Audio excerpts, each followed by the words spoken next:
Welcome dear rockers. दोस्तों आज हम देखेंगे एक सुपर साइंस फिक्शन मूवी जिसका नाम है फुल मेटल अल्केमिस्ट। मूवी की शुरुआत में शहर से दूर एक घर में एक औरत कपड़े सुखा रही होती है। दूसरी ओर दो भाई कुछ चीजों को एक जादुई चक्र में रखते हैं और वो चीजें मिलकर एक अलग ही रूप ले लेती हैं। इस जादुई चक्र को एल्केमी सर्कल कहते हैं और रूप बदलने की इस टेक्निक को ट्रांसम्यूटेशन कहते हैं। बड़े भाई का नाम एडवर्ड है और छोटे का नाम अल्फोंसे। वे दोनों भागकर अपनी माँ को अपना नया आविष्कार दिखाते हैं और वो बड़े प्यार से उन दोनों को गले लगाकर शाबाशी देती है और फिर बच्चे खेलने चले जाते हैं। लेकिन अचानक उनकी माँ नीचे गिरती है और किसी बीमारी के कारण मर जाती है। दोनों भाई अपनी माँ को जिंदा करने के लिए उन सारे तत्वों को इकट्ठा करते हैं जिनसे इंसान का शरीर बनता है और सारे तत्वों को वो एल्केमी सर्कल के बीच में रखकर मंत्र पढ़ते हैं। अब घर के अंदर बहुत सारी शक्तियां इकट्ठी होने लगती है और तब दोनों रियलाइज करते हैं कि कुछ बुरा होने वाला है। घर के अंदर शक्ति इतनी बढ़ जाती है कि घर ही टूटने लगता है और दोनों भाई एक के बाद एक करके हवा में उड़ने लगते हैं। और इस दुर्घटना में एडवर्ड अपना बायां पैर खो देता है और अल्फोंसे अपना शरीर ही खो देता है। अब कई साल बाद रियोन नाम की सिटी में बड़ा भाई एडवर्ड एक प्रीस्ट को चेस कर रहा होता है। प्रीस्ट एक अल्केमिस्ट है जो एक तत्व को दूसरे तत्व में बदलने की कला जानता है। एडवर्ड एक मैजिकल रेड स्टोन के लिए उसको चेस कर रहा है जिसे फिलोसफर्स स्टोन भी कहा जाता है। उसे लगता है कि इस रेड स्टोन से वो अपनी माँ को जिंदा कर सकेगा। इतना ही नहीं, इस स्टोन की शक्ति से उसके भाई का शरीर भी मिल जाएगा और उसका टूटा हुआ पैर भी वापस आ जाएगा। पर पादरी एडवर्ड के रास्ते में ऊंचे ऊंचे पिलर्स खड़े कर देता है और वहाँ के पत्थरों को मॉन्स्टर्स में बदलकर एडवर्ड को अटैक करने का हुक्म देता है। लेकिन एडवर्ड इस सिटी का मेन अल्केमिस्ट है और वो वहाँ की चीजों को जोड़कर एक भाला बना देता है। फिर वो अपने वेपन से उन मॉन्स्टर्स को एक एक करके अटैक करता है और तब एक आदमी वहाँ आता है जो पूरी तरह से कवच में बंद है। वो भी मॉन्स्टर्स को अपने हाथों से मार डालता है। एक मॉन्स्टर के गिरने से उसका हेलमेट नीचे गिरता है और तब पता चलता है कि कवच खाली है। फिर दिखाते हैं कि एडवर्ड का एक हाथ लोहे का बना हुआ है और फिर पादरी रियलाइज करता है कि एडवर्ड एक साधारण अल्केमिस्ट नहीं है बल्कि फुल मेटल अल्केमिस्ट है और ये सिटी का बहुत ही फेमस सोल्जर भी है। अब प्रीस्ट एडवर्ड को चेस करने लगता है और फिर एडवर्ड उसको अपने लोहे के हाथ से पंच करता है और इस तरह प्रीस्ट के हाथ से रेड स्टोन निकल जाता है। तभी वहाँ मिलिट्री के साथ कर्नल मुस्टैंग आकर दोनों को पकड़ लेता है। अब एडवर्ड चिल्लाता है कि मुझे रेड स्टोन दे दो, लेकिन मुस्टैंग रेड स्टोन को जलाकर राख कर देता है। मतलब ये रियल रेड स्टोन नहीं था। एडवर्ड बहुत ही मायूस होता है क्योंकि वो बहुत समय से इस फिलोसफर्स रेड स्टोन की तलाश कर रहा था। तब खाली कवच वहाँ पर आता है और उसको दिलासा देता है। दरअसल ये और कोई नहीं, एडवर्ड का छोटा भाई अल्फोंसे है जिसकी बॉडी कई साल पहले खो गई थी।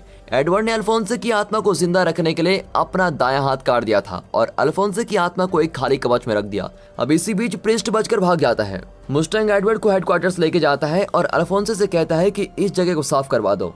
तभी एक बिल्डिंग से 3 स्पाइस इनकी फाइट को ध्यान से देख रहे होते हैं। अब मिलिट्री हेडक्वार्टर्स में मुस्टैंग एडवर्ड को समझाता है कि फिलोसफर्स स्टोन नाम की कोई चीज ही नहीं है, पर एडवर्ड नहीं मानता और कहता है तुम्हें उस स्टोन की शक्ति का अंदाजा ही नहीं है, इसलिए तुम ऐसा कह रहे हो। लेकिन मुस्टैंग कहता है कि एडवर्ड वो स्टोन सिर्फ एक एम्पलीफायर का काम करता है, उससे तुम इंसानों को जिंदा नहीं कर सकते और ना ही उनके टूटे हुए पार्ट्स को जोड़ सकते हो।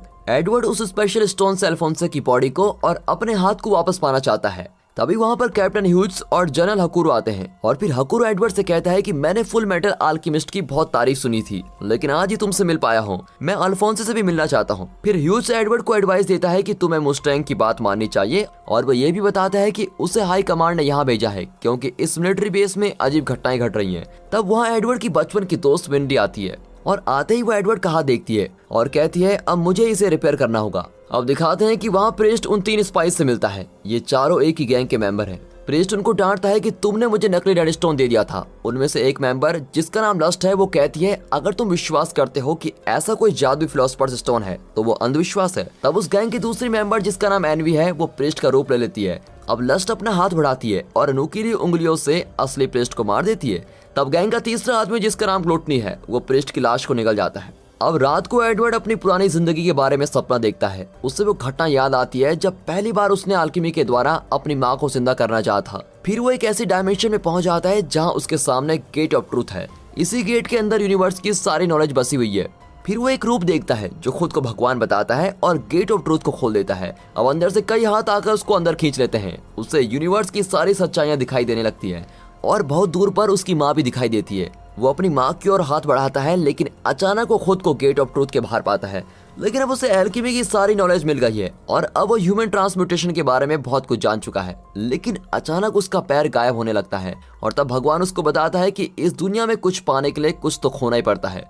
फिर वो खुद को अपने घर में पाता है और उसका एक पैर नहीं होता। लगता है उसके भाई अल्फोंसो को भी गेट ऑफ ट्रूथ के अंदर ले जाया गया है। अब एडवर्ड वहाँ एल्केमी सर्कल को देखता है तो बिल्कुल ही चौंक जाता है। अपने एल्केमी से वो अपनी माँ को वापस लाना चाहता था, लेकिन यहाँ माँ की जगह एक मॉन्स्टर का रूप होता है। वो अल्फोंसो के कवच गिरा देता है और चिल्लाता है कि मुझे मेरा भाई वापस दो। ये कहकर वो फिर से ट्रांसम्यूटेशन करने लगता है। भगवान कहता है तुम बेवकूफ हो जो फिर से यहाँ चले आए। ये कहकर वो एडवर्ड का हाथ भी छीन लेता है और तब एडवर्ड पसीना पसीना होकर उड़ जाता है और फिर अल्फोंसो अपने कवच में उसके सामने खड़ा होता है। लगता है एडवर्ड बहुत ही डरावना और लंबा सपना देख रहा था। अब अगले दिन मुस्टैंग दोनों भाइयों को लेकर टकर नाम के अल्केमिस्ट के पास जाता है। जनरल हुकुरो ने उसे ऑर्डर दिया था कि वो फिलोसोफर्स स्टोन का पता लगाने में एडवर्ड की मदद करे। फिर वे एक मैंशन में पहुंचते हैं जहां टकर, उसकी बेटी नीना और उसका डॉग एलेक्स रहते हैं। टकर बहुत ही स्ट्रेस में होता है क्योंकि उसे मिलिट्री का टेस्ट पास करना है और अगर वो फेल हो गया तो मिलिट्री उसे यूजलेस समझकर खत्म कर देगी। वो एडवर्ड को अपने काम के बारे में बताता है। दरअसल उसने कई पशु पक्षियों को मिक्स करके नए प्राणी बनाए होते हैं। फिर टकर एक्सप्लेन करता है कि 2 साल पहले उसने बातें करने वाला एक प्राणी बनाया था और इसी बात से खुश होकर मिलिट्री ने उसको स्टेट एल्केमिस्ट की पदवी दी थी, लेकिन वो प्राणी सिर्फ 3 शब्द ही बोल सका और फिर मर गया। और फिर एडवर्ड बताता है कि उसे भी अल्फोंसो की आत्मा को कवच में जिंदा रखने के लिए अपना हाथ खोना पड़ा था। ऊपर से इस दौरान अल्फोंसो की पुरानी मेमोरी भी मिट गई थी। इतना ही नहीं, मैं गेट ऑफ ट्रूथ के अंदर जाकर भी देख चुका हूँ। फिर टकर उसे प्रॉमिस करता है कि वो अल्फोंसो की बॉडी और उसकी मेमोरी वापस लाने में एडवर्ड की मदद करेगा। फिर वो अल्फोंसो को टकर के पास छोड़कर मार्को नाम के एक डॉक्टर से मिलने जाता है। टकर ने बताया था कि डॉक्टर मार्को फिलोसोफर्स स्टोन के बारे में जरूर जानते होंगे। फिर एक स्टेशन में वेंड्री एक आदमी को देखती है जो बिल्कुल डॉक्टर मार्को जैसा दिखता है। अब दोनों उठकर उसको फॉलो करके एक बिल्डिंग में पहुंच जाते हैं, लेकिन अचानक मार्को उन पर शूट करने लगता है। उसे लगता है कि ये दोनों मिलिट्री से आए हैं। फिर ऐन वक्त पर एडवर्ड मार्को की गन को डिसेबल कर देता है और उसको बेहोश करता है। और जब उसे होश आता है तो एडवर्ड उससे फिलोसोफर्स स्टोन के बारे में पूछता है, पर मार्को उसको कहता है कि उसके बारे में ना जानना ही तुम्हारे लिए बेहतर होगा। और तभी अचानक मार्को इनके पीछे शूट करता है और तब पता चलता है कि लस्ट छुपकर इनकी बातें सुन रही थी। लस्ट मार्को की ओर बढ़ती है और मार्को उसे फिर शूट करता है, लेकिन लस्ट का घाव तुरंत ठीक हो जाता है। फिर अपने कील जैसी उंगलियों को बड़ा करके वो मार्को, एडवर्ड और विंडी को दीवार पर लॉक कर देती है। फिर वो मार्को की छाती पर वॉर करके गायब हो जाती है। अब एडवर्ड मार्को को बचाने की कोशिश करता है, लेकिन मरने से पहले मार्को बताता है कि फिलोसोफर्स स्टोन की सच्चाई उसे लैब 5 में मिलेगी।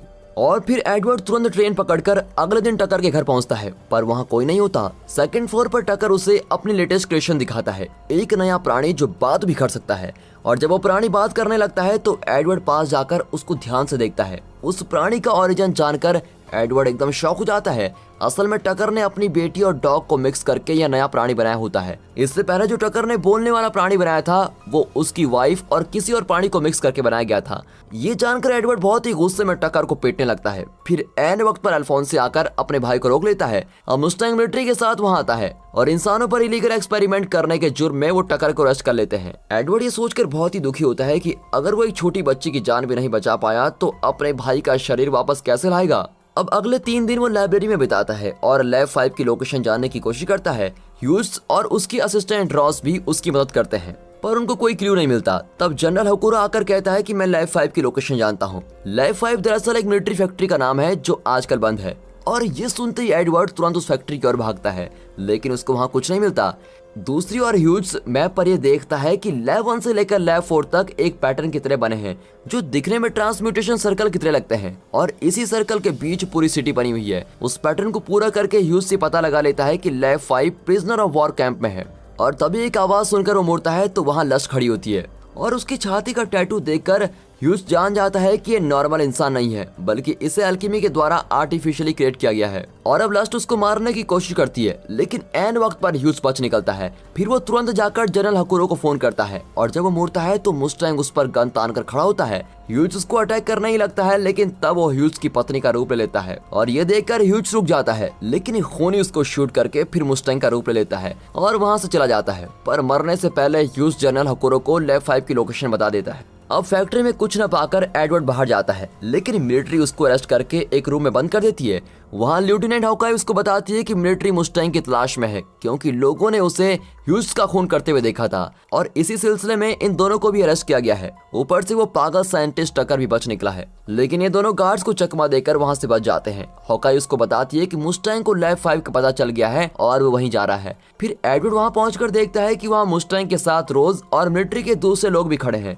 मुस्टैंग एक चुटकी बजाकर रॉस को जला देता है और कहता है शॉक होने की जरूरत नहीं है, उसे कुछ नहीं होगा। तब रॉस का जलता हुआ शरीर हिलने लगता है और वो भी बिना किसी डैमेज के नॉर्मल हो जाती है और तब दिखाते हैं कि वो रॉस नहीं एनवी है। तब लस्ट और ग्लूटनी भी वहाँ आते हैं और लस्ट ग्लूटनी से कहती है कि मिलिट्री को तुम संभालो।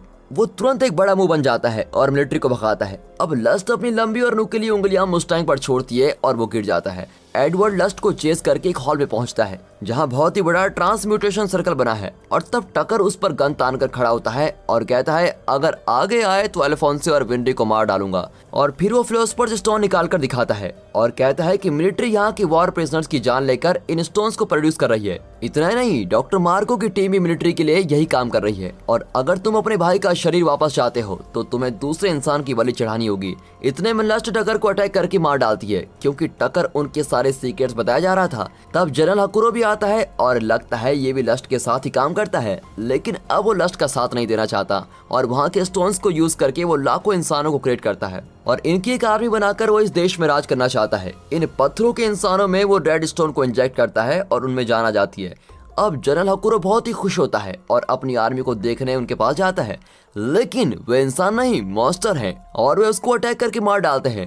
फिर मुस्टैंग उन मॉन्स्टर्स को आग से अटैक करता है। फिर वो एडवर्ड को बताता है कि इन मॉन्स्टर्स के सर पर अटैक करो तभी ये मरेंगे। ये कहकर वो लस्ट की टीम को चेस करने लगता है और तभी अल्फोंसे हिलने लगता है। एडवर्ड मॉन्स्टर से लड़ रहा होता है, तब पता चलता है कि अल्फोंसे के कवच के अंदर विंडी छुपी हुई है। एडवर्ड बहुत ही खुश होता है कि उन दोनों को कुछ नहीं हुआ। अब हॉकाई आर्मी के साथ मॉन्स्टर्स को अटैक करने के लिए तैयार होती है। फिर वे मिलकर मॉन्स्टर के सर पर एम करके उन्हें एक एक करके मार डालते हैं। यहाँ दूसरी ओर मुस्टैंग एनवी पर आग लगा देता है, लेकिन पहले लगे घावों से उसको बहुत ही दर्द होता है। फिर लस्ट उन पर हंसती है और कहती है मैंने मौत को जीत लिया है। ये कहकर वो अपने अंदर के रेड स्टोन दिखाती है जिसके रहते वो कभी नहीं मरेगी। फिर वो मुस्टैंग को अटैक करती है, लेकिन एडवर्ड अपनी एल्केमी से पत्थर की ऊंची दीवारें खड़ी कर देता है और मुस्टैंग को बचा लेता है। तब एडवर्ड को पता चलता है कि एनवी पहले की तरह अपने रूप को नहीं बदल पा रही है और उसे बचाने के लिए लस्ट लंबे चौड़े डायलॉग बोलकर इनको डाइवर्ट कर रही है। अब एडवर्ड मौके का फायदा उठाकर एनवी पर फिर से आग लगाता है और इस बार वो जलकर हमेशा के लिए राख हो जाती है। लस्ट एडवर्ड को अटैक करती है, लेकिन इस बार एक पत्थर की दीवार उठती है और उसकी नुकीली उंगलियां कट जाती हैं। एक्चुअली गेट ऑफ ट्रूथ में जाकर अल्फोंसे की मेमोरी लौट आई थी और उसी ने एल्केमी की शक्ति से ये दीवार खड़ी की थी। अब मुस्टैंग लस्ट पर लगातार आग छोड़ता है और उसकी छाती से फिलोसफर स्टोन निकाल लेता है। अब लस्ट जलकर राख हो जाती है और अपने साथियों को मरता देख ग्लूटनी सोल्जर से छुप जाता है और अब मुस्टैंग एडवर्ड को असली रेड स्टोन दे देता है ताकि वो अपने भाई का रूप लौटा सके और अपने हाथ पैर भी ठीक कर सके। अब उस स्टोन की मदद से एडवर्ड गेट ऑफ ट्रूथ को देख पाता है, लेकिन वो देखता है कि अल्फोंसे के लिए उसे एक औरत का शरीर दिया गया है। भगवान आकर कहता है कि अपने भाई के लिए ये शरीर ले जाओ और ये रेड स्टोन मुझे दे दो, लेकिन लास्ट मोमेंट में एडवर्ड स्टोन देने से मना कर देता है क्योंकि वो अपने भाई के खातिर किसी और की जान से खेलना नहीं चाहता। वो चिल्लाता है कि अल्फोंसे मैं तुम्हें लेने फिर यहाँ आऊंगा। फिर एडवर्ड रियलिटी में लौटकर अपने भाई से माफी मांगता है। अल्फोंसे उसे माफ कर देता है और कहता है मुझे भी किसी दूसरे का शरीर लेना बिल्कुल पसंद नहीं है।